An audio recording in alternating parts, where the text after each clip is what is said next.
How to Create a Glitch Monologues Season 21 Chapter 9. This is Season 21 of How to Create a Glitch in the Matrix Monologues Episode 9. In this episode, we will be talking about the relationship between the past and present, as it pertains to consensuality and non-consensuality. First of all, in the last two episodes, we talked about how retrocausal thoughts demonstrate the involution of the consensual, in the past, into the non-consensual, in the present. Retrocausality is the mechanism by which the past is embedded in the present. It is interesting because, so long as the past consensuality is maintained in the present, that is, prior to its involution, through retrocausal chains, it suggests a past which possesses absolute simultaneity, a kind of uniformity in the past, which is not immanent in the present. The absolute simultaneity of the past is effectively anchored to the indeterminate present through the retrocausal chain.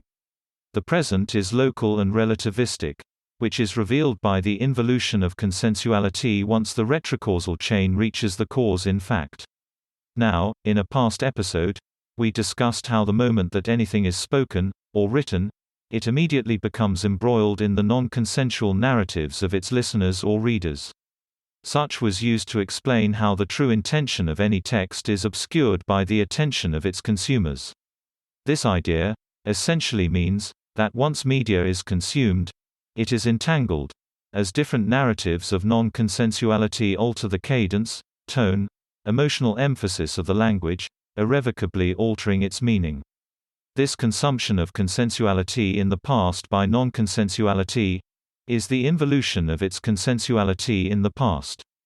These 2 points, in relation to retrocausal chains and emphasis, tell us that the past does not belong to our consensuality. The moment that we speak, write, or otherwise express meaning to another, it ceases to be our own, reflective of our expectations, meaning and consensuality. The only way to limit this effect is to gradually re-rationalize the material, refresh it, through multi-contextuality.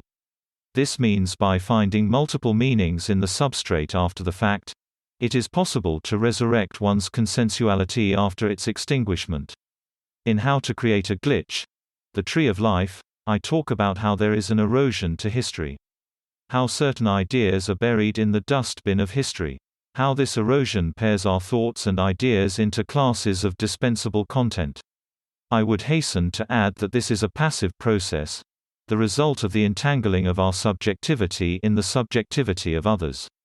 But it has implications. Number 1, using any text as the basis for an assertion of present convention is problematic because as it recedes into the past, its meaning is obscured by time. There is no solution to this erosion which undermines even the most well-meaning of consumers. The enemy of consensuality is indeed time. That's the end of the podcast for today. If you enjoyed it, please like, comment and subscribe.